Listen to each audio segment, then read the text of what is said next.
vegetarian. Masih banyak yang WA kepada saya, bertanya juga di Instagram, menyatakan bahwa saya baru mau belajar menjadi vegetarian. Dan saya ada juga yang mengatakan saya belum vegetarian, saya baru mengurangi tidak makan daging merah. Nah, jadi sambil menunggu teman-teman yang lain dan menunggu waktu untuk teman-teman yang sudah hadir, saya ingin sedikit mengulangi. Silakan Pak Alek. Ya, pertama-tama bagaimana caranya kita menjadi vegetarian bahagia? Nomor 1, no discrimination. No discrimination. Jadi kita menerima siapapun termasuk diri kita bila keinginannya itu baru mengurangi makan daging. Itu pun saja sudah termasuk vegetarian. Hore.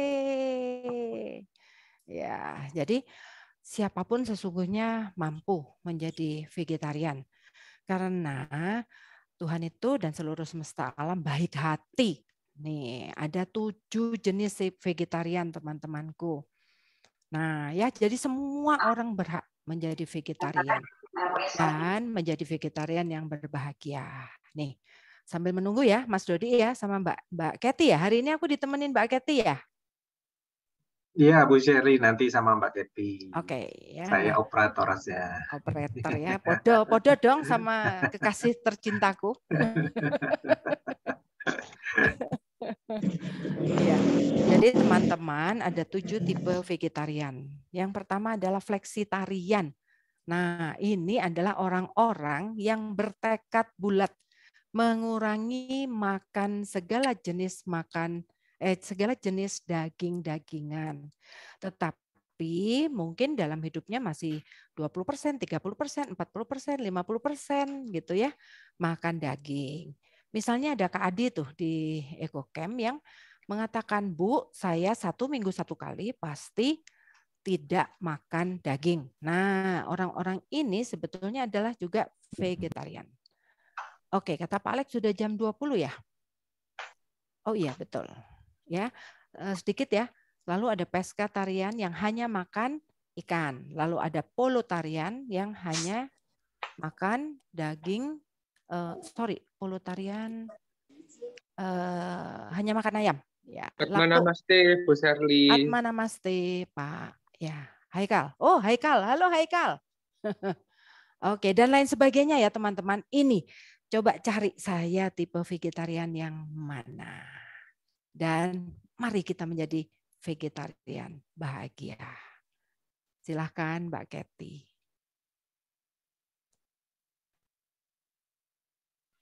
Baik, terima kasih Bu Sherly. Kita akan segera awali ya acara pada malam hari ini, acara yang sudah ditunggu-tunggu ya, merupakan rangkaian pembicaraan kita mengenai apa itu vegetarian dan hal-hal terkait dengan vegetarian. Ya, acara ini sekali lagi terselenggara berkat kerjasama ya dari Indonesia Pranic Healing dan EcoCamp. Ya, jadi tepuk tangan untuk kita semuanya yang hadir pada acara hari ini.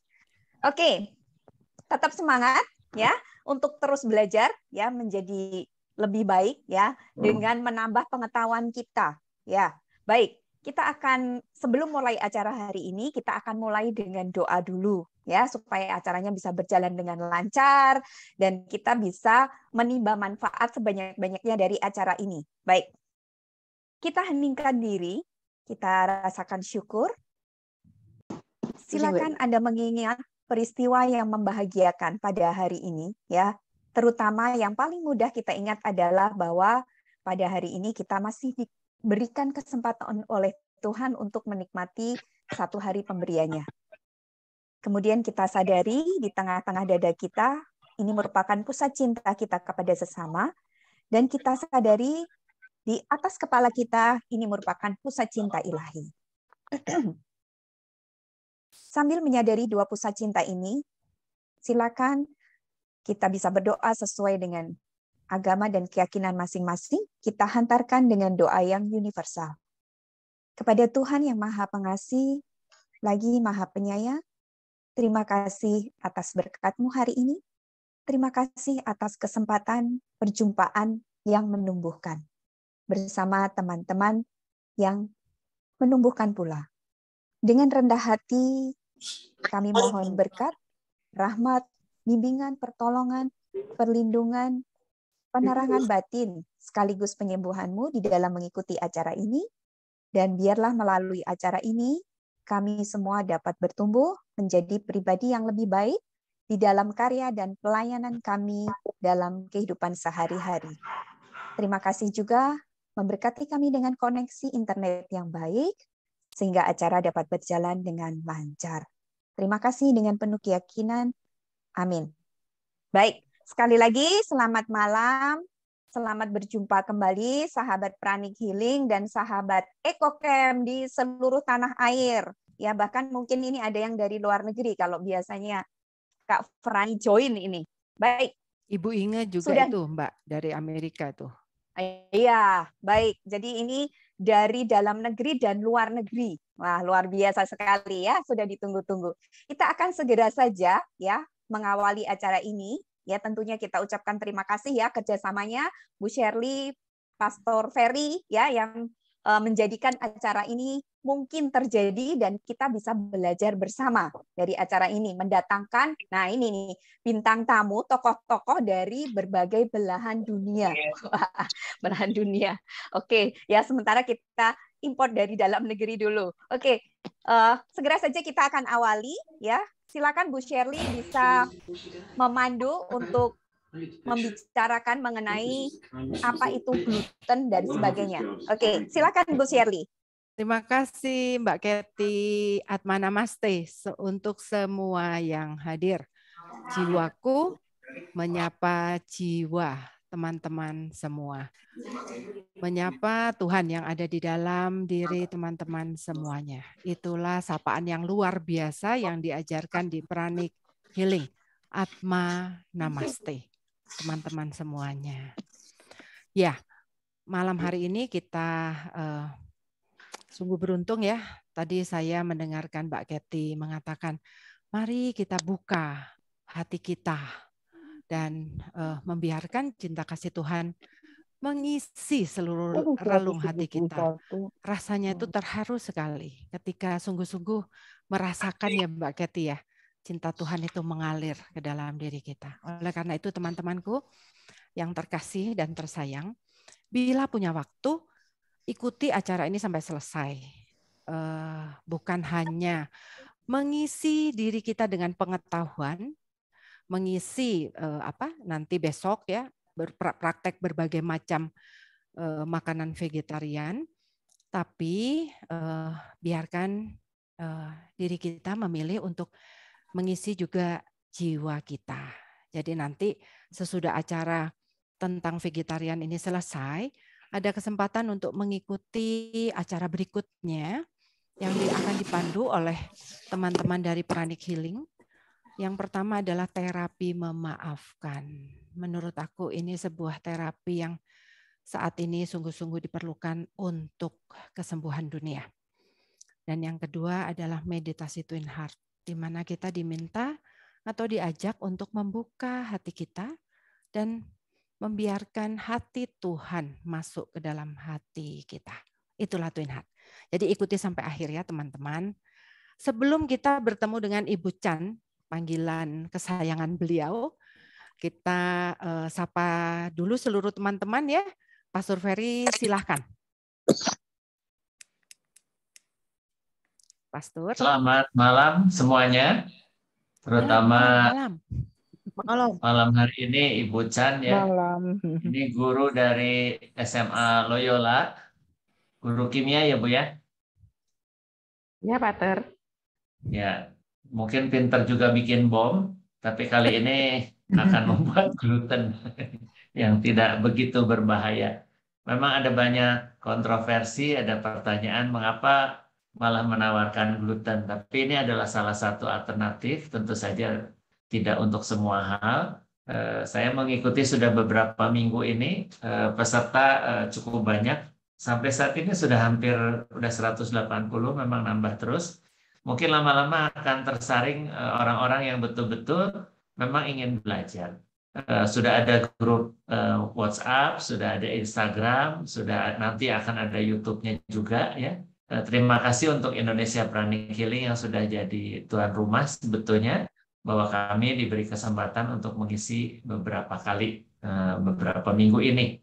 Semuanya sebetulnya dalam kerangka yang lebih besar, yaitu untuk dunia yang lebih baik. Tadi pagi saya mendengarkan percakapan antara Ibu Sherly dengan putrinya Alessa. Alessa mengingatkan kita itu tidak bisa membuat dunia lebih baik. Siapakah kita ini? Ya, manusia itu tidak ada apa-apanya. Tapi barangkali paling tidak kita bisa membuat hidup kita yang menjadi lebih baik dengan menjadi lebih sehat. Jadi ini adalah beberapa alternatif. Tentu saja belum tentu cocok bagi semua orang. Tetapi semakin bervariasi apa yang kita makan, sebenarnya kita akan menjadi lebih sehat. Terima kasih untuk Pak Dodi dan Ibu Kathy. Juga untuk Ibu Sherly yang terus semangat, dan untuk tamu kita malam hari ini Bu Chandra, Bu Chan, dan untuk semua yang teman-teman sahabat yang sudah hadir, sudah hampir 200 orang. Dilanjutkan. Terima kasih. Selamat malam. Terima kasih, Pastor. Terima kasih, Pastor Ferry. Ya, baik teman-teman. Siapakah Chandrawati Nugraha? Saya mengenal beliau ketika putri saya bersekolah di sebuah sekolah di Semarang yang lumayan terkenal ya. Nggak lumayan ya. Kolose Loyola. Nah, dari dulu memang Ibu Chan ini orang yang sangat bersemangat. Saya tahu persis itu.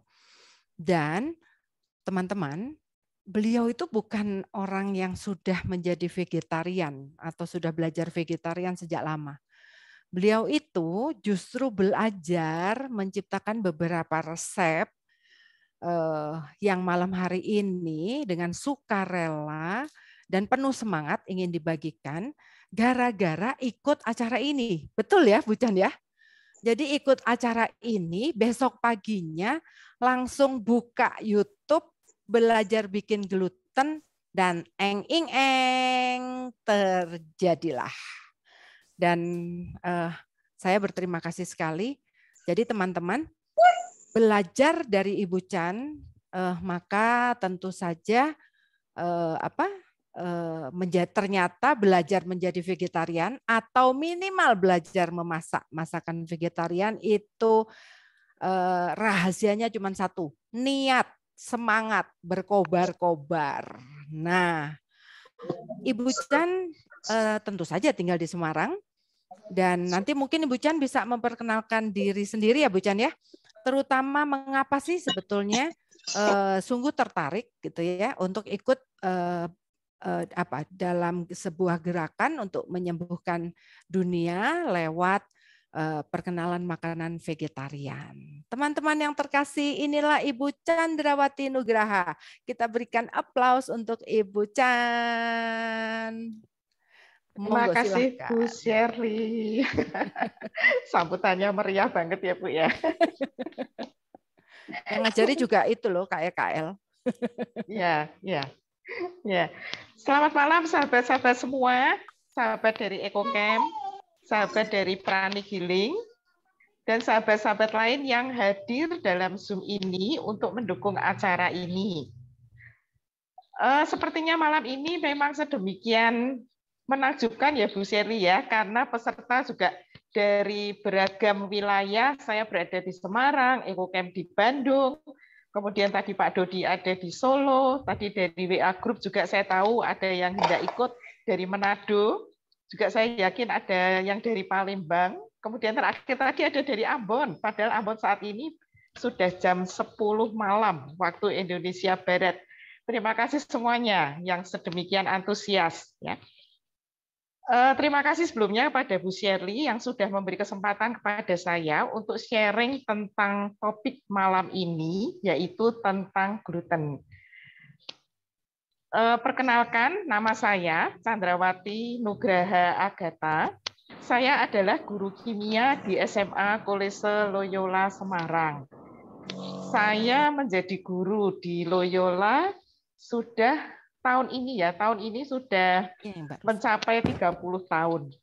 Ya, sudah lumayan. Bukan lumayan lagi ya, sudah sangat lama, saya sudah sangat senior di SMA Loyola. Nah, sahabat-sahabat terkasih, seperti tadi dikatakan Bu Shirley, saya ini belum berani menyatakan diri sebagai seorang vegetarian. Sebenarnya saya sudah mengenal apa itu vegetarian sejak tahun 2010 pada saat saya menyelesaikan S2 saya. Sudah mengenal. Ya, tapi karena kendala bukan kendala ya, tapi niatnya itu belum saatnya, sehingga berkali-kali saya kepengen mencoba menu vegetarian itu kok belum ada greget yang sangat kuat. Sampai akhirnya saya beberapa minggu yang lalu, hari Rabu itu, saya diajak Bu Shirley untuk ikut dalam acara kita malam ini. Nah, disitulah saat momen yang ya itu saya sadari sebagai Tuhan itu bekerja dalam diri saya. Besoknya saya langsung ajak murid-murid saya yang sekarang jadi guru. Jadi kami di kimia itu ada 2 murid saya yang akhirnya menemani saya menjadi guru. Saya ajak anak-anak muda ini untuk bikin gluten. Dan dari situlah awal ketertarikan saya yang amat sangat terhadap gluten ini. Ya. Kalau nanti ternyata penjelasan saya ada yang kurang pas, ada yang salah bahkan, ya saya mohon dukungan dari sahabat-sahabat semua, karena malam ini saya memberikan materi bukan sebagai expert. Sekali lagi saya sama sekali bukan expert, tapi saya punya keinginan untuk saya ikut dalam mencoba untuk menjadi vegetarian, gitu. Kita belajar bersama untuk mencapai kebahagiaan dalam mencapai tujuan yang baik, yaitu penyembuhan dunia. Ya, saya awali aja dari slide yang pertama ini. Ya, Ibu Chan. Ya, saya ingin memperkenalkan kepada teman-teman ya bahwa daging vegetarian itu disebut daging analog, dan daging analog yang ada saat ini itu berasal dari gluten yang malam hari ini akan disampaikan oleh Ibu Chan, termasuk demonya ya Bu ya, cara membuat gluten ya. Betul nggak Bu? Ya. Iya. Lalu ada juga daging vegetarian yang berasal dari aneka jamur, dan ada daging vegetarian atau daging analog yang berasal dari pabrikan. Dan khusus malam hari ini Ibu Chan akan membahas mengenai gluten. Ya, silakan Bu Chan. Slide yang pertama, Pak Alex. Kita akan masuk ke sesi kita. Let's talk about gluten. Next slide, Pak Alex. Nah, teman-teman, sahabat-sahabat, saya akan mengawali paparan saya. Di depan kita ini sudah ada slide. Ini yang sebelah kiri, yang dengan cover warna biru, ini sebenarnya adalah sampul dari buku, dari modul bentuk PDF yang berjudul Hidup Lebih Mulia Melalui Pola Hidup Vegetarian. Nah, ini buku ini bisa di-download secara gratis, sudah saya sertakan linknya di sini, hiduplebihmulia.com, dan saya sangat menyukai buku ini, sangat cocok karena ini mengulas segala macam tentang vegetarian. Pertanyaan-pertanyaan yang sering muncul dalam kita menerapkan pola vegetarian itu semuanya lengkap ada di sini. Yang sebelah kanan ini adalah daftar isi ya, konten dari modul Hidup Lebih Mulia. Ini segala macam ada di sini. Apa-apa yang seringkali menjadi pertanyaan kita tentang vegetarian itu semua komplit ada di sini. Bentuk bukunya menarik, gambar-gambarnya juga banyak, ada banyak aspek yang dibahas. Nah, tapi pada malam ini, dari banyak aspek yang menyebabkan seseorang itu kemudian berkehendak untuk menerapkan pola hidup vegetarian, berkaitan dengan bidang studi saya, karena saya mengajar kimia, maka saya akan membahas hubungan vegetarian dengan lingkungan. Ini ada di bagian bawah ini ya, vegetarian dan lingkungan, khususnya yaitu hubungan vegetarian dengan pemanasan global atau global warming. Sekolah kami, SMA Kolese Loyola, bersama dengan kolese-kolese lain di Indonesia, itu sejak tahun 2019 Karena sekolah kami itu dimiliki oleh pater-pater Yesuit dari Ordo Serikat Yesus, sejak tahun 2019 itu dikeluarkan dokumen yang disebut sebagai UAP, Universal Apostolic Preferences. Nah, ada 4 preferensi yang kami jadikan acuan dalam pendampingan anak-anak, dan itu semua 4 preferensi itu harus nampak, harus nyata dalam kebijakan-kebijakan sekolah. Maka preferensi yang keempat, merawat rumah kita bersama, merawat bumi rumah kita bersama. Nah, ini sangat berhubungan dengan tema yang malam ini kita bahas. Nah, saya punya keinginan yang sangat kuat untuk membantu anak-anak memahami tentang preferensi yang keempat ini. Tahun lalu saya sudah mengajak anak-anak, mengajak lingkungan Loyola itu untuk bergerak penyelamatan bumi dengan satu tindakan kecil melalui ekoenzim. Maka di tahun mendatang ini saya lebih akan fokus bersama teman-teman memperkenalkan kepada anak-anak tentang pola hidup vegetarian, bagaimana itu berperan dalam penyelamatan bumi. Next slide, Pak Alex. Nah, ini saya berikan sedikit ya teman-teman ya, sahabat-sahabat, global warming dengan vegetarian. Global warming adalah bentuk ketidakseimbangan ekosistem bumi akibat meningkatnya suhu rata-rata global bumi. Ini sudah kita kenali. Nah, suhu bumi itu meningkat itu karena adanya emisi gas rumah kaca yang kemudian disingkat sebagai GRK. Sebagai gas rumah kaca itu yang dulu sangat dipersalahkan itu adalah gas CO2. Gas CO2 itu dalam kondisi normal sebenarnya harus hadir ya, di sekitar kita tuh harus hadir karena CO2 ini juga sangat diperlukan untuk proses fotosintesa tanaman. Tapi gas CO2 ini akan sangat mengganggu jika keberadaannya itu melebihi jumlah yang seharusnya. Nah, gas CO2 ini dikenal pertama kali sebagai gas rumah kaca dan sebagai acuan diberi angka GWP, Global Warming Potential, sebesar 1. Nah, kemudian dari hasil penelitian ternyata ada gas lain yang kita sebut sebagai gas metana, gas CH4, itu ternyata efeknya jauh lebih besar dibanding gas CO2 ini. Nah, sekarang ini, akhir-akhir ini yang banyak merebut perhatian para ahli. Dengan GWP sebesar 21, maka gas CH4 ini memiliki potensi untuk memanaskan bumi 21 kali lipat dibanding gas CO2. Nah, ini angka data yang sangat menakjubkan. Nah, dari penelitian juga ternyata gas CH4 yang sedemikian banyak ada di bumi itu berasal terutama dari pembusukan sampah perkotaan, perkebunan, pertanian, dan terutama dari kotoran hewan dan proses pencernaan yang terjadi pada hewan-hewan, misalkan sapi, kambing, dan domba. Jadi pada sapi ya, kita bicarakan terutama itu sapi. Sapi itu pada proses pencernaan makanannya itu otomatis mengeluarkan gas CH4 sebagai hasil buangannya. Maaf, kentut sapi. Kemudian kalau sapi itu bersendawa, glegeen ya bahasa Jawanya, sapi itu bersendawa, itu akan mengeluarkan gas CH4. Nah, juga kotoran sapi ini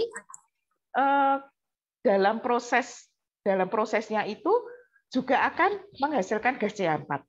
Sapi-sapi yang dibicarakan di sini adalah sapi-sapi yang kita kenal sebagai sapi-sapi yang ukurannya jumbo. Saya pernah baca data itu, jadi misalkan kalau kita tahu ya pada saat Hari Raya Kurban itu, Presiden itu menyumbangkan sapi itu ukurannya sampai 1 ton. Nah, sapi-sapi yang ukurannya 1 ton itu sekali membuang kotoran, itu kotorannya itu hingga sampai 80 kg. Nah, ini akan memberikan efek sumbangan terhadap gas CH4 yang sangat banyak terhadap bumi kita. Nah, itu yang kemudian jadi concern pembahasan kenapa akhirnya dikeluarkan pola vegetarian. Nah, sekarang kita bahas tentang vegetarian. Sedikit mengulas ya.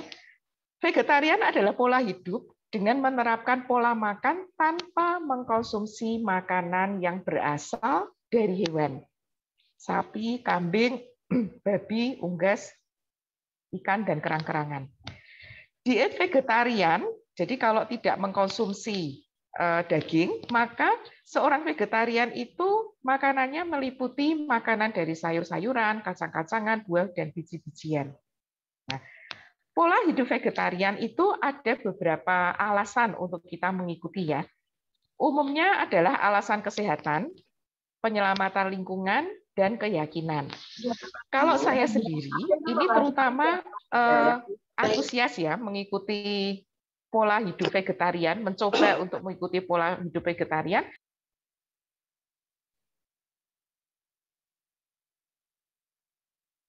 Bucan mute. Ya, sudah ya Bu Sherry ya. Ya. Kalau saya sendiri mencoba untuk mengikuti pola hidup vegetarian, terutama karena alasan kesehatan. Suami saya itu sudah mulai mulai tidak nyaman kalau makan daging merah. Karena alasan usia ya, karena alasan usia mulai mengurangi daging merah. Sementara di rumah ini masih kami menggunakan daging putih, artinya daging dari ayam yang tanpa lemak itu masih. Tapi untuk daging merah berusaha sedapat mungkin dikurangi. Nah, kemudian kalau saya memberikan edukasi ke anak-anak, itu terutama saya pandang dari segi penyelamatan lingkungan. Karena kalau anak-anak usia remaja gitu ya, kita ajak bicara tentang alasan kesehatan gitu masih belum ngeh. Oh, aku masih bisa, daging itu enak sekali. Makanya saya akan mendekati dari alasan penyelamatan lingkungan gitu. Nah, kemudian juga dari keyakinan karena kita tahu orang-orang India itu tidak memakan daging.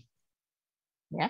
Nah, untuk malam ini sebagai pengganti daging secara umum yang saya sebut sebagai gluten itu adalah tadi dikatakan oleh Bu Shirley daging analog yang diperoleh dari proses awal yang menggunakan tepung terigu.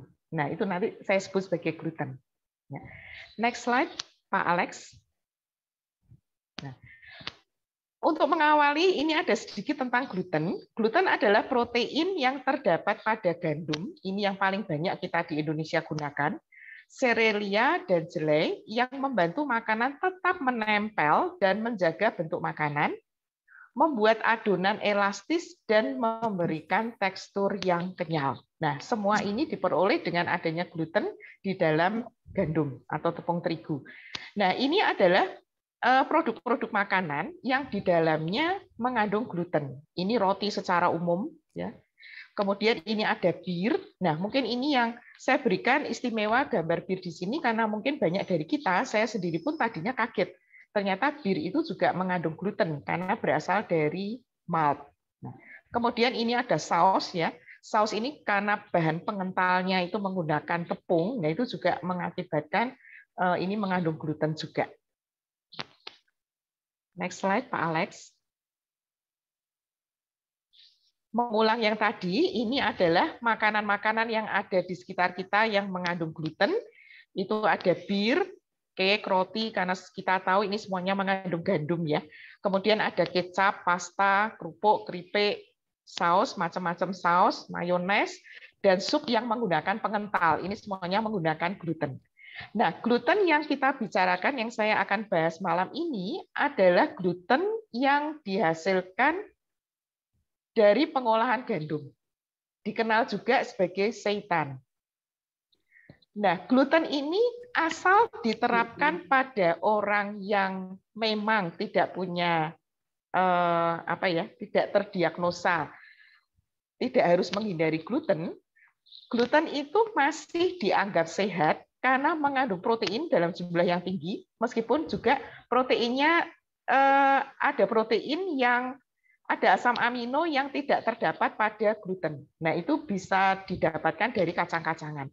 Beda dengan protein hewani, untuk protein yang dari nabati itu memang tidak lengkap. Nah, kemudian gluten itu juga sehat karena mengandung mineral, terutama logam seng dalam jumlah tinggi, kemudian kalsium itu juga banyak, rendah karbohidrat dan lemak. Nah, ini keuntungan gluten. Nah, sekali lagi gluten itu aman dikonsumsi dalam jumlah yang terbatas. Saya kira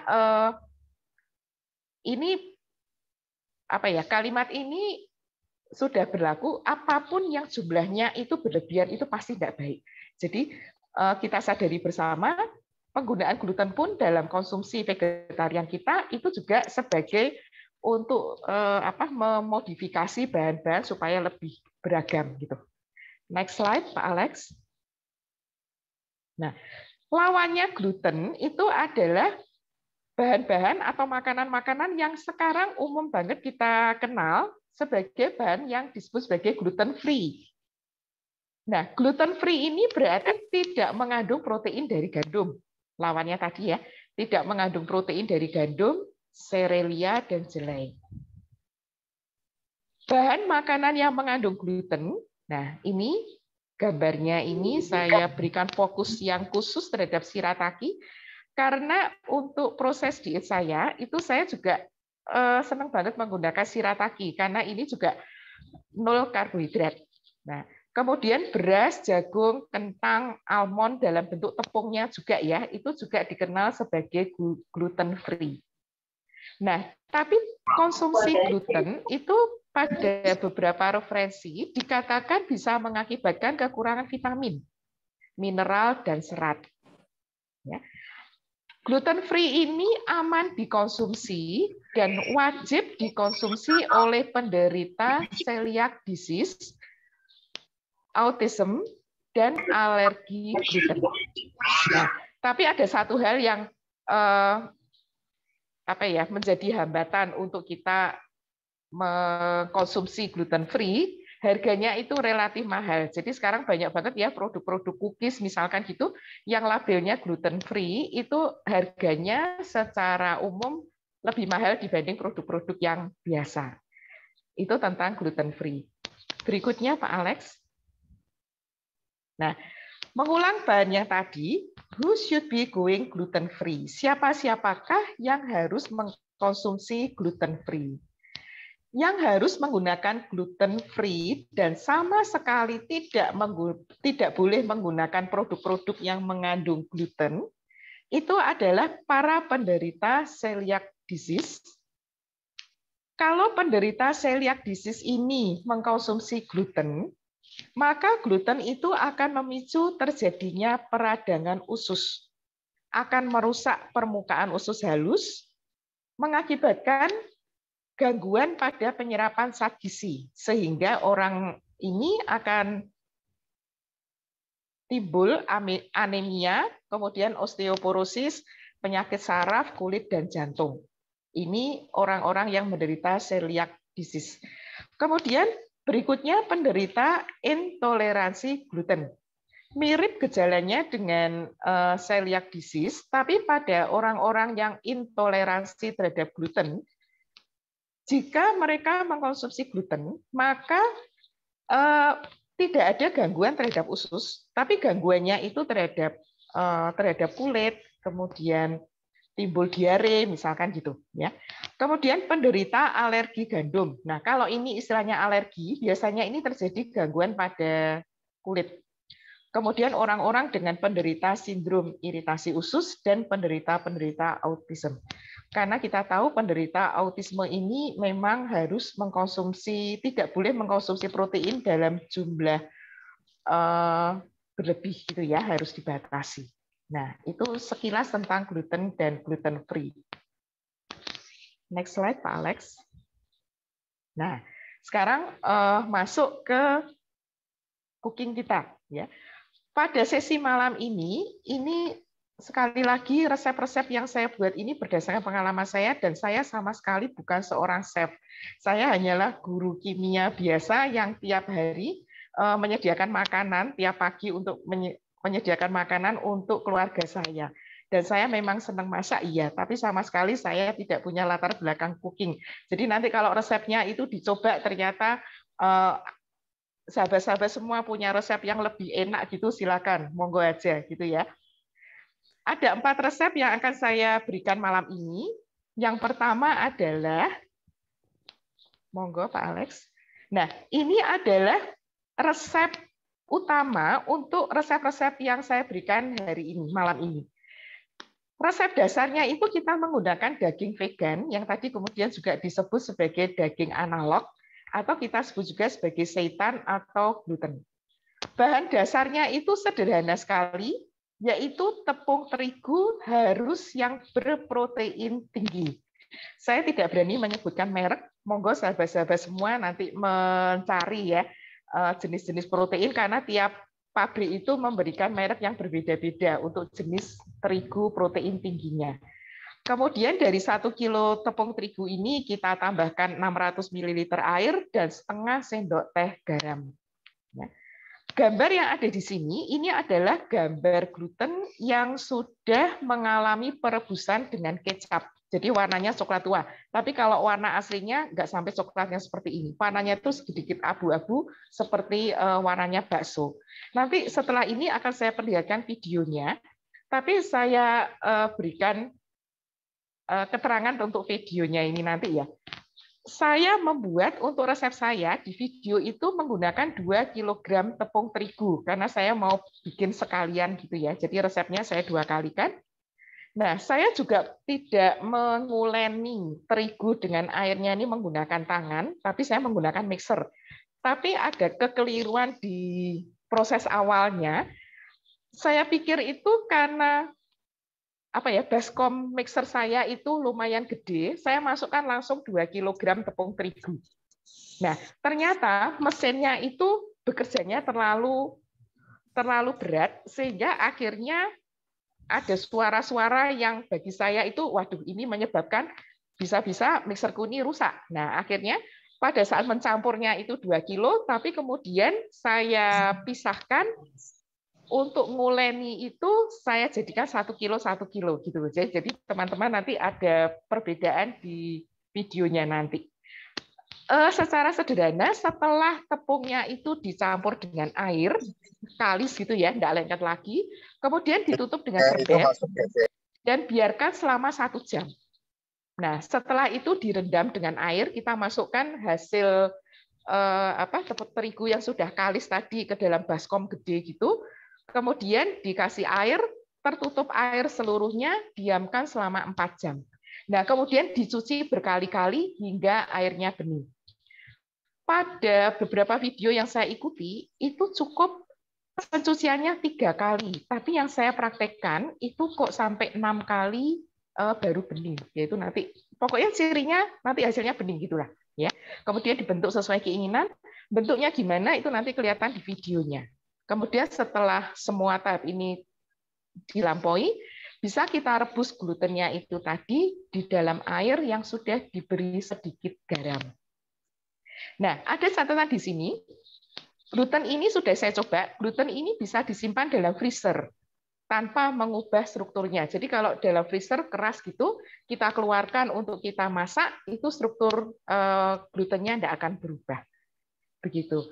Silakan Pak Alex untuk videonya. Luar biasa ya teman-teman ya. Sudah seperti profesional nih Ibu Chandra. Oh ini ya Bu ya?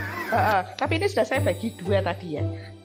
Bukan 2 kilo tapi 1 kilo. Nah ini hasil akhirnya setelah kalis kira-kira 15 menit menguleni dengan mixer itu tadi. Sudah kalis. Ditutup dengan serbet, biarkan 1 jam.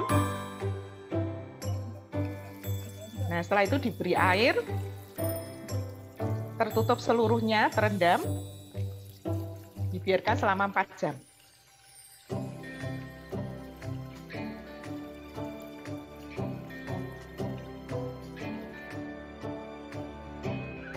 Nah, setelah 4 jam, ini kemudian akan kita dicuci berkali-kali. Nah, pada Nyucinya saat benar-benar kayak nyuci baju ya? Nah, betul, Bu Shelly. Ini nyucinya itu kayak nek bahasa Jawa itu ngucek gitu ya. Kayak ngucek gitu tuh. Saya merasakan kebahagiaan yang amat sangat pada saat mencuci glutennya ini. Pada saat pertama kali. Jadi agak geli-geli gimana gitu ya. Tapi seneng ini nyucinya gini. Iya, Karena ini memang. benar-benar apa ya, kenyal, liat gitu. Nah, ini cuci berkali-kali. Nggak usah khawatir, ini akan terurai karena struktur dari gluten itu protein yang saling sambung menyambung gitu ya. Jadi nggak akan terurai gitu. Kita Iya. cuci seperti ngucek gitu, nggak apa-apa. Iya. Yang ngomong guru kimia loh. Iya, sehingga airnya bening. Iya. Wah, jadi pengen bikin gluten nih sekarang juga.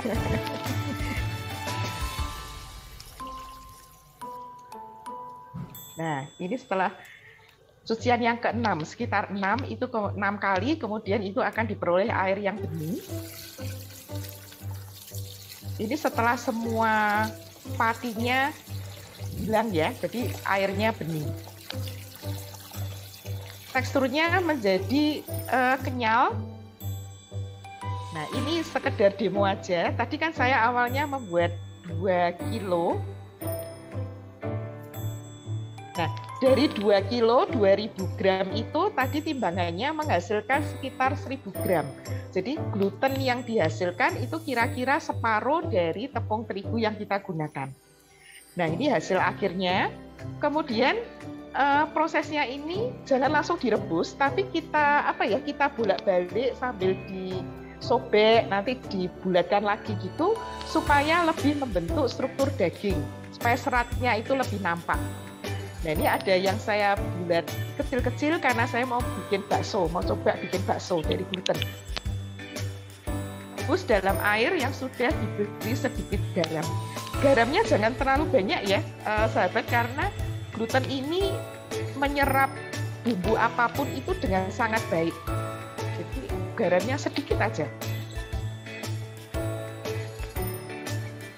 Direbus dalam air mendidih selama 1 jam. Jadi kalau airnya sudah mendidih, apinya bisa dikecilkan, kemudian kita tunggu selama 1 jam.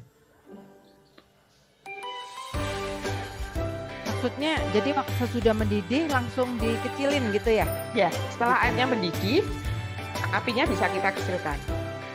Nah, ini setelah penampakan setelah 1 jam. Wow. Warnanya jadi seperti ini, dan ini bakso-baksonya.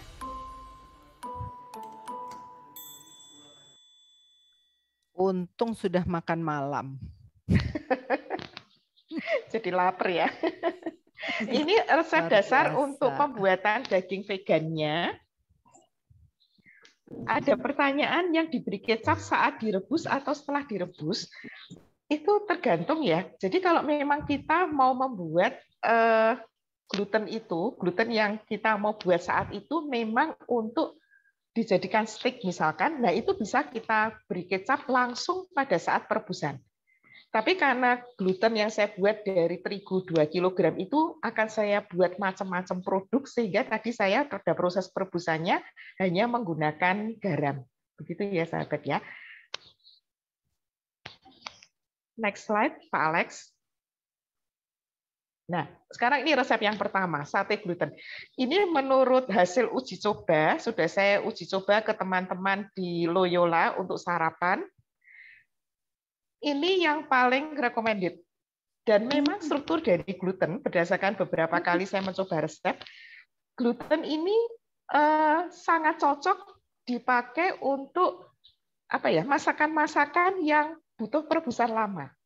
Nah, pada pembuatan sate gluten ini, bahan-bahannya simple, ya. Kita hanya menggunakan gluten tadi yang sudah jadi tadi, kemudian bawang merah, bawang putih, daun jeruk, daun salam, serai, cabai menyesuaikan ya. Kalau 6 cabai terlalu, kalau cabai 6 buah ini terlalu banyak bisa dikurangi.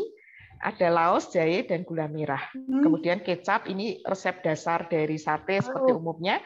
Merica, kaldu jamur, dan ketumbar. Juga tusuk sate disiapkan ya sahabat ya, supaya kita tidak kebingungan nanti pada saat tusuk satenya belum ada. Gitu. Nah, ini ada pertanyaan.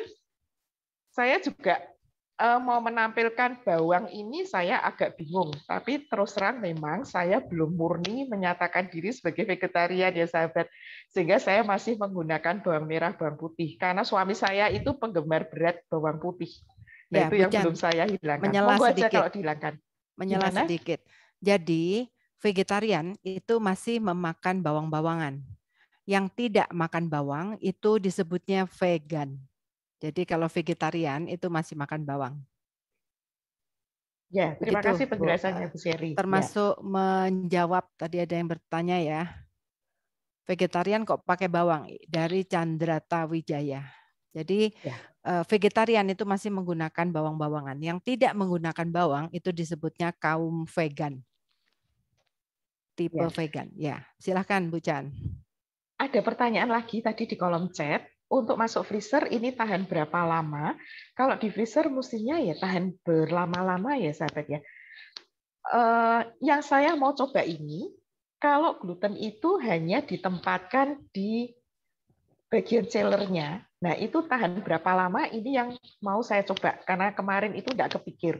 Kalau di freezer kan mesti tahan lama, tapi kalau di chiller itu tahan berapa lama? Nah, setelah nanti saya coba, saya akan kasih tahu di grup gitu ya, tahan berapa lama gitu. Nah, untuk proses pembuatannya, next slide Pak Alex.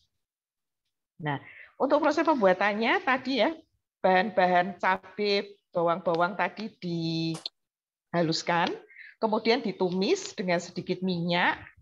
Nah, kemudian juga nanti ditambahkan ada serai, kemudian salam, laos, jahe tadi ya, istilahnya digongso gitu ya. Nah, sampai baunya harum seperti biasa gitu. Nah, setelah siap kemudian kita masukkan glutennya. Glutennya sudah dipotong kotak-kotak ukuran sate gitu. Ditambahkan air, kecap, dimasak hingga mengering. Nah, proses di sini tadi yang saya katakan, gluten itu sangat baik untuk menyerap bumbu-bumbu yang kita berikan. Jadi nanti pada cara pembuatan berikutnya, next slide Pak Alex. Nah, kelihatan di sini ini hasil setelah kering. Jadi benar-benar glutennya itu sudah menggugah selera ya dari penampakannya. Padahal ini belum ditusuk, belum berupa sate. Nah, ini kita biarkan sebentar supaya agak dingin, kemudian ditusuk sate dan kemudian dibakar sebentar. Ini sudah akan menghasilkan dari segi penampakannya sudah benar-benar seperti sate. Saya tidak menambahkan untuk makannya ya, saya tidak menambahkan kecap dan sebagainya karena ini sudah enak banget. Begitu, siap dimakan bersama nasi putih panas anget-anget gitu, wah enak sekali ini. Ya, ini adalah resep yang pertama. Kemudian next slide Pak Alex. Nah, kemudian resep yang kedua bakso gluten. Ini saya tidak menyertakan tahap pembuatannya karena bahan dasarnya adalah bakso yang tadi sudah direbus pada tahap awal tadi. Jadi saya gunakan ini baksonya, istilahnya gelinding-gelindingnya itu ya. Nah, gelinding-gelindingnya itu nanti tinggal direbus bersama kuah jamur yang kemarin sudah di-share oleh Bu Shirley pada pertemuan yang lalu. Tapi kuah jamurnya ini saya beri sedikit tongcai. Ya, tongcai itu kan biasa digunakan untuk kuah bakso. Nah, kemudian pelengkapnya itu ada kulit pangsit digoreng, sawi, ada mie, ada sambal, daun bawang, bawang goreng, dan sebagainya seperti biasa. Nah, ini jadi hidangannya seperti ini. Ini adalah bakso yang dari gluten. Karena nanti saya juga berikan bakso vegan yang dari tahu. Saya istilahkan nanti sebagai bakso ikan. Ya, yang ini adalah bakso gluten. Next slide, Pak Alex.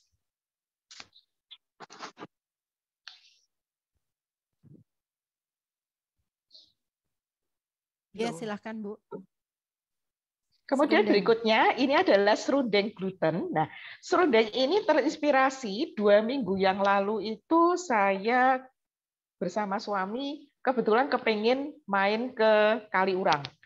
Nah, kemudian pada saat breakfast di hotelnya itu kok ada serundeng paru. Nah, saya sendiri bersama suami itu sudah tidak makan yang namanya jeruan-jeruan itu sudah tidak makan sama sekali. Nah, terus terinspirasi dari situ, penampakannya itu saya lihat sekilas, serundeng parunya itu mirip banget dengan strukturnya gluten. Nah, saya langsung saat itu bilang sama suami, wah ini bisa jadi uji cobaku yang lain gini. Bahan-bahan serundengnya itu ada,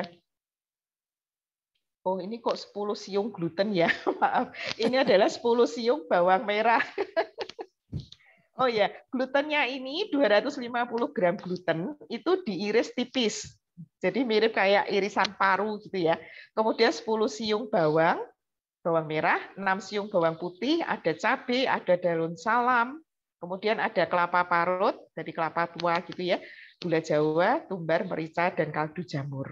Nah, ada hal yang menarik yang saya berikan di resep serundeng ini, yaitu next slide Pak Alex.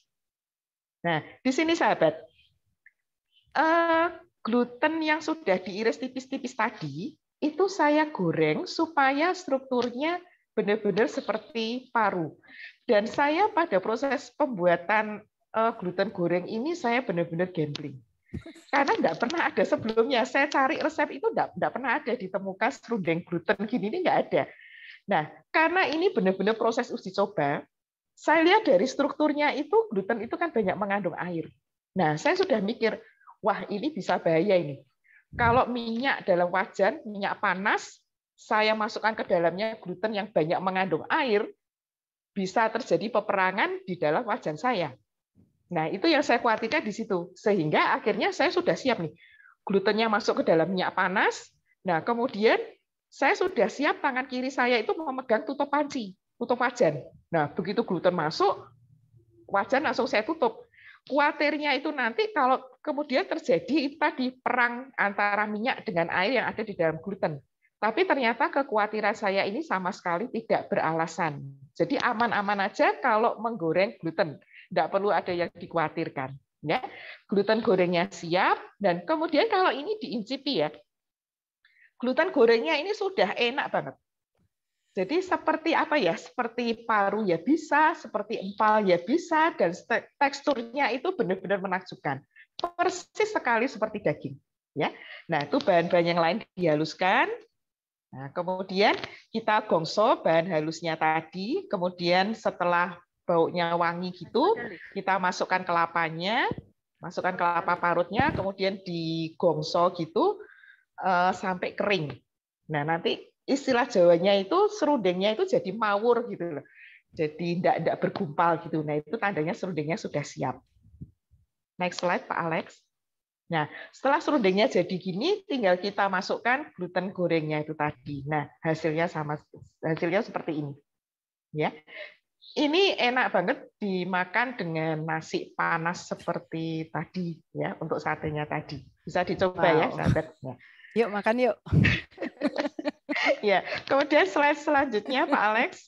Nah, yang terakhir ini adalah bakso ikan untuk resep vegetarian. Disebut sebagai bakso ikan karena ini berasal dari tahu ya. Saya sebut sebagai bakso ikan karena penampakannya itu putih persis seperti bakso ikan. Bahkan ini saya cobakan di teman-teman Loyola, mereka mengira ini benar-benar bakso ikan. Ya, ini saya membuat dalam jumlah yang lumayan banyak, bisa dibuat proporsi sendiri untuk resepnya. Saya gunakan 1 kilogram tahu itu sekitar 10 ya, 10 tahu yang gede-gede itu. Ada bawang merah, bawang putih, 50 gram terigu, menggunakan setengah sendok teh baking powder, 1 butir telur, dan kaldu jamur dan merica. Ini bahan-bahannya sederhana. Nah, ada tahap yang harus dilalui. Next slide, Pak Alex. Nah, langkah pertama ini, bawang putih dan bawang merahnya ditumis dulu dengan sedikit minyak. Nah, proses penghancuran tahunya ini, nah ini saya juga cerita karena ini juga saya baru bikin pertama kali. Saya coba pertama kali dengan cara, ya. Sorry, sebetulnya kita itu dibatasi sampai ya jam 9 kurang 10 sebetulnya. Ya, jadi mungkin sedikit dipercepat ya. Oke, ya, dipercepat ya. Ya. Ini nanti semua resep akan dibagikan melalui YouTube channel, YouTube channel. Ya, jadi Semuanya nanti bisa melihat ya teman-temannya, jangan khawatir. Ya, oke. Terima kasih Bu Sherly. Untuk proses pelumatan tahunya, ini saya coba memang menggunakan 2 cara, yaitu tahunya itu diremes biasa gitu ya, dilumatkan biasa, tidak pakai alat. Tapi yang ini pakai chopper. Nah, ini nanti ada perbedaan hasilnya pakai 2 cara ini. Next slide, Pak Alex. Nah, tahu yang sudah dihaluskan tadi harus disaring dulu ya, dikeluarkan airnya dengan cara disaring menggunakan serbet. Kalau tahap ini tidak dilalui, maka nanti hasilnya tidak bisa kenyal. Jadi tahap ini harus diikuti, airnya dikurangi. Kemudian nanti tahunya itu dicampur dengan bahan-bahan yang lain, dengan telur, dengan tepung, dengan baking powder. Nah, setelah diperoleh hasilnya, next slide. Nah, ini setelah dicampur dengan bahan-bahan yang lain, kemudian dibulat-bulatin seperti bakso gitu. Next slide, Pak Alex. Nah, kemudian ini direbus. Nah, gambar yang sebelah kanan ini perbedaan penampang. Yang sebelah kiri ini adalah hasil bakso yang menggunakan tahu tadi caranya diremas. Nah, kemudian yang sebelah kanan ini lebih halus ya. Ini menggunakan tahu yang tadi dihaluskan dengan cara menggunakan chopper. Gitu. Dan karena ini sudah jadi baksonya seperti ini, next slide Pak Alex. Tinggal kita tambahkan dengan kaldu, dengan mie, dan lain-lain pelengkapnya. Kemudian ini saya buatnya pada saat itu malam hari. Nah, kemudian sambil tidur gitu kok kepikir baksonya ini saya goreng. Jadi besoknya ini sebagian bakso ikannya itu saya goreng dan hasilnya benar-benar menakjubkan, enak banget. Besok paginya saya bisa menyajikan ke teman-teman bakso yang rebus yang warna putih dan bakso yang goreng. Ya, gitu variasinya. Saya kira slide-nya sudah habis ya Bu Sherly untuk sesi saya. Ya, terima kasih. Betul. Kita berikan tepuk tangan dulu teman-teman. Luar biasa bukan apa yang di-sharingkan oleh Ibu Chan. Seperti tadi yang saya katakan, mengapa sih menampilkan Ibu Chan? Bayangkan bahwa semua resep ini hanya terjadi dalam hitungan hari. Iya kan Bu Chan ya? Jadi dari sejak pertama 3 minggu yang lalu, Ibu Chan menonton pertama kali Vegetarian Bahagia ini, cooking class, langsung mencoba semua resep ini. Dasar guru kimia ya, semua langsung dicoba di lab-nya gitu ya. Iya, luar biasa. Terima kasih Ibu Chan. Tentu saja teman-teman kita akan tunggu ya, karena Bu Chan juga sudah tergabung di Vegetarian Group ya. Nanti kalau ada resep-resep baru pasti akan di-sharingkan. Ya, silakan Pak Alex. Iya, jadi moga-moga teman-teman bisa sungguh merasakan bahwa ternyata menjadi vegetarian itu membahagiakan. Kalau ada pertanyaan ya dari teman-teman, mengapa sih kok disebut bahwa lebih sehat tadi ya oleh Bu Chan ya? Mengapa? Boleh gabung nanti di WA ataupun di Instagram dan kami akan membagikan mengapa lebih sehat daging yang terbuat dari gluten ini, begitu. Ya, nah teman-teman pemenang Vegetarian Bahagia yang share toko vegetarian di kotamu itu sangat banyak. Nah, sehingga mau nggak mau kami harus memilih 5 orang. Tara, inilah. Yes, inilah 5 orang yang mendapatkan hadiah dari Campina, ice cream yang akan dikirim ke rumahnya masing-masing. Silahkan nanti melalui WA Group maupun melalui Instagram ya, follow Instagram kami. Silahkan memberikan alamatnya supaya bisa dikirim ice cream Campina ke rumahnya masing-masing. Selamat ya teman-teman. Listea, Lina Salim, Unif Jafar, Leni Citra, dan Dodi Nugraha. Semoga ini semua masih di Pulau Jawa. Oke, baik lanjut Pak Alex. Nah, ini untuk minggu depan. Hadiahnya 1 dus isi 24 teh kotak atau sari kacang hijau, silahkan pilih. Ya, nah ini semua karena berkat kebaikan hati pemilik Ultra Jaya dan Campina Ice Cream ya, sehingga 5 pemenang akan mendapatkan hadiah menarik satu dus isi 24, boleh pilih teh kotak atau kacang hijau yang akan dikirim langsung ke rumah. Yang harus dilakukan, ayo share kreasi makanan vegetarianmu via IG Story ataupun mention di Sophia The Wisdom atau di WA Group. Ya, begitu teman-teman. Lanjut Pak Alek. Nah, untuk minggu depan, kalau hari ini Ibu Chan berbagi membuat daging dari gluten. Mulai minggu depan, ya 3 minggu berturut-turut, kita akan membagikan bagaimana membuat daging dari berbagai macam olahan jamur, ya. Ini bukan hanya jamur tiram. Jamur tiram itu nanti khusus minggu depan. Setelahnya kita akan mengolah jamur dari mengolah daging dari kaki jamur. Berikutnya lagi mengolah daging dari jamur, aku lupa namanya, portobello. Nah, ayo Bu Chan, ayo Bu Chan, kita bikin daging dari jamur portobello. Demikian teman-teman, semoga sungguh-sungguh bisa memberikan inspirasi kepada teman-teman sekalian. Seorang guru kimia sederhana, saya tahu persis itu, tapi dengan seluruh semangatnya, seluruh keinginan kuatnya untuk ambil bagian dalam kesembuhan dunia, mampu menciptakan olahan-olahan daging dari gluten yang gambarnya aja sudah maknyus banget gitu. Begitu, teman-teman? Nah,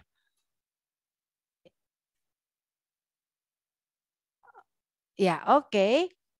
Bagi yang ingin bertanya tapi tidak memiliki Instagram dan ingin bergabung ke dalam WA Grup Vegetarian Bahagia, bisa langsung kontak ke WhatsApp, ya, scan barcode di atas ini. Oke, teman-teman? Baik. Demikian sharing dari Ibu Chandrawati Nugraha, salah seorang sahabat EcoCamp. Moga-moga suatu hari berkenalan dengan Pranic Healing ya, Ibu Chan ya, tinggal pergi ke Solo. Nah, dan sekarang saya kembalikan kepada Mbak Kety Nugroho. Baik. Terima kasih Bu Shirley dan Ibu Chandrawati Nugraha, terutama ya yang sudah sharing, berbagi pengalaman mengenai mengolah masakan dengan bahan utama gluten. Ya, jadi kita lihat gambarnya luar biasa. Jadi kita belum icip-icip rasanya aja, rasanya udah ini ya, sudah kemecer ya Bu Shirley ya. Oke, baik. Terima kasih sekali. Kita akan melanjutkan acara. Izinkan kami melanjutkan dengan topik bahasan berikutnya. Bagi yang masih ingin bergabung, kita persilakan ya untuk mengikuti acara ini sampai selesai. Karena kalau tadi kita berbicara mengenai manfaatnya ya menjadi vegetarian untuk menciptakan kondisi yang lebih baik. Ya, tentunya tadi seperti kata Alessa, mungkin kita tidak bisa merubah dunia dalam konteks yang lebih besar, tetapi kita bisa buat perubahan mulai dari diri kita sendiri. Karena bagaimanapun kita dan bumi ini adalah sebuah rangkaian kesatuan ya dari kehidupan itu sendiri, berlangsungnya kehidupan itu sendiri. Baik. Oke. Karena banyak yang belum mengenal tentang Pranic Healing ya, terutama ini banyak yang baru ya, baru join, kita perkenalkan dulu ya. Pranic Healing ini apa sih? Nah, Pranic Healing ini adalah sebuah ilmu dan seni mengenai memanfaatkan energi yang tersedia di alam. Ya, oke. Sebelumnya kita akan bicarakan dulu mengenai tubuh kita. Ya, manusia itu sendiri merupakan komponen yang lengkap dari tubuh fisik yang kelihatan, yang bisa diraba. Kemudian ada bagian yang dinamakan tubuh eterik atau tubuh bioplasmik atau orang bilangnya aura. Nah, Pranic Healing ini bekerja di bagian ini, yang mengurusi kelistrikan tubuh kita atau mengurusi energi di tubuh kita. Kemudian ada satu komponen lagi yang disebut jiwa. Oke, nah jadi berdasarkan pengetahuan ini, Pranic Healing ini bukanlah penyembuhan berdasarkan termasuk di dalam penyembuhan alternatif, tetapi merupakan komplement atau pelengkap dari penyembuhan yang sudah ada, terutama medis. Ya, diharapkan kenapa? Kalau kita penyembuhan medisnya jalan, kemudian dibarengi dengan pranic healing, ini proses kesembuhannya akan dipercepat karena ranahnya berbeda. Ya, medis menangani tubuh fisik yang bisa diraba, sementara pranic healing merawat bagian tubuh energi. Oke. Nah, selanjutnya, mengapa penyembuhan pranic healing ini bisa terjadi? Ya, ini terjadi karena bahwa sebenarnya tubuh kita ini memiliki kemampuan untuk menyembuhkan dirinya sendiri, dan dengan menambahkan daya hidup ini, proses kesembuhannya akan dipercepat. Oke, langsung saja karena acara sesudah ini adalah meditasi Twin Heart, yaitu sebuah langkah untuk menciptakan keadaan yang lebih baik, dunia yang lebih baik. Kita akan segera saja menerangkan mengenai meditasi Twin Heart secara singkat, ya, terutama bagi yang masih baru.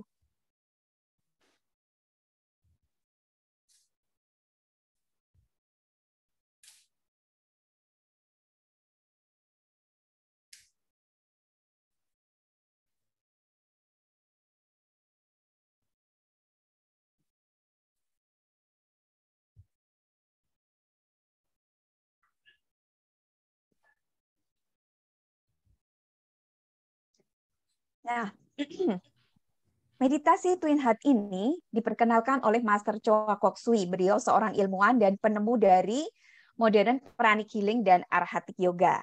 Caranya nanti kita diminta untuk menyadari 2 pusat cinta di tubuh kita. Ya, yang pertama adalah di tengah-tengah dada, ini merupakan pusat cinta kita kepada sesama, ya, atau disebut juga cakra jantung, nanti di audionya demikian.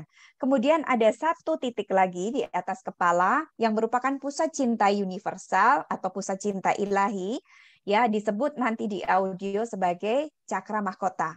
Nah, tujuan kita menyadari 2 pusat cinta di tubuh ini adalah untuk menaikkan vibrasi kita supaya frekuensi kita lebih positif, ya. Oke. Nah, mengapa kita perlu meraih frekuensi yang lebih positif? Tujuannya adalah untuk membantu kita, ya, meningkatkan yang namanya intuisi. Kalau yang namanya cemas, takut, sakit hati, marah, kecewa dan sebagainya itu frekuensinya rendah, sehingga kita akan kesulitan mendapatkan yang namanya intuisi. Nah, intuisi ini adalah sesuatu yang diperlukan untuk membantu kita mengatasi segala problematika di dalam kehidupan kita, ya. Kita bisa mengetahui solusi yang tepat, dipertemukan dengan keadaan yang tepat, atau kita bisa dipertemukan dengan orang-orang yang tepat. Oke. Nah, manfaat yang lebih besar lagi, ya, energi dari meditasi ini mampu menjadikan memperbesar energi di tubuh kita, sekaligus akan menjadikan kita lebih sehat. Nah, energi yang besar ini karena rasanya nanti akan seperti curahan energi bentuknya. Nah, ini seperti kita mandi shower, ya. Kalau dengan shower itu ada efek membilasnya, ada efek flushingnya. Nah, yang dibilas ini apa? Nah, ini sampah-sampah batin, ya, kecewa, sakit hati, marah dan sebagainya tadi yang merupakan emosi negatif, emosi dengan frekuensi rendah, ini dibilas sehingga ini akan mendatangkan efek penyembuhan. Sekaligus meditasi Twin Heart ini, ya, merupakan bentuk pelayanan kepada bumi. Mengapa demikian? Ya, nanti kita akan mendoakan bumi seisinya. Ya, kita mendoakan bumi supaya bumi menjadi tempat yang lebih baik untuk ditinggali. Nanti di tengah meditasi kita akan menggunakan doa Fransiskus Assisi, di mana ini mempunyai sifat merubah atau transformasi. Ya, doanya ketika ada gelap jadikan aku pembawa terang, ketika ada sakit hati maaf dan sebagainya. Tujuannya untuk membantu kita mendapatkan frekuensi yang lebih positif. Kemudian akan didengarkan bunyi om, ya, silakan kita menyadari keheningan atau jeda di antara bunyi om ini. Nah, Om ini tidak merujuk pada satu agama tertentu atau keyakinan tertentu. Om ini dalam bahasa Sanskerta ya, artinya adalah Tuhan. Bagi yang kurang nyaman kita bisa gantikan dengan amin atau menyebut nama Tuhan ya, Allah dan sebagainya. Oke, sesudah selesai kita akan diminta melakukan pengakaran dengan cara membayangkan sinar dari tulang ekor dan telapak kaki kita masuk ke dalam bumi sejauh 3 meter. Ya, intinya Anda ikuti saja audionya dan relax, tidak perlu berharap apapun, tidak perlu konsentrasi berlebihan. Kuncinya adalah pada menikmati setiap fasenya. Baik. Mengenai kelas-kelas Pranic Healing, Anda bisa dapatkan informasinya di Instagram kita Indonesia Pranic Healing ya. Ini untuk mengenal ya kelas-kelas apa saja terkait penyembuhan atau bagaimana energi ini bisa dimanfaatkan di dalam kehidupan kita. Ya, kelas terdekat yang online akan ada kelas self pranic healing. Kemudian bagi yang offline ada kelas basic pranic healing, ada di beberapa kota, silakan Anda bisa lihat ya, termasuk Bu Shirley di Bandung ya, silakan bisa dikontak untuk kelas-kelas ini dan kelas-kelas yang lain ya. Oke. Nah, demikian yang bisa kita sampaikan, silakan Anda bisa join ya. Meditasi Twin Heart ini hampir ada setiap hari, free dan terbuka untuk umum di dalam sesi gerakan penyembuhan dunia.